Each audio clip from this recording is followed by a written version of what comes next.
peux commencer? Oui. Ouais. Bon, ok. Donc, en fait, Truffaut, ce n'est même pas le nom de mes parents. Ma mère, elle s'est mariée avec Ronald Truffaut, et après que je sois déjà né. J'ai été éduqué par ma grand-mère, et dès que j'avais 10 ans, elle est décédée. Donc, je suis revenu chez ma mère, et c'est pour ça que j'ai adopté le nom Truffaut.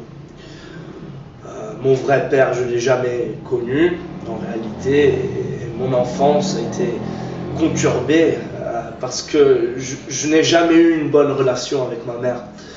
Une grande partie de ces frustrations sont toujours retratées dans mes films. Moi, j'essaye de retrater dans mes films comme les femmes et des recordations.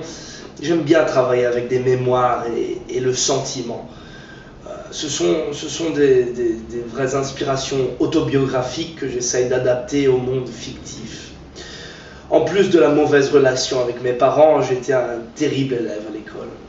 Et pour ça, mon adolescence était aussi mauvaise. Je suis allé au réformatoire à cause de vols et de mauvais comportements. Bon, après tout ça, une personne qui m'a vraiment aidé était André Bazin, qui m'a donné du support et de l'aide, principalement à la fin de mon adolescence. Il a été le chef du cahier du cinéma et il m'a donné un emploi de critique au cinéma.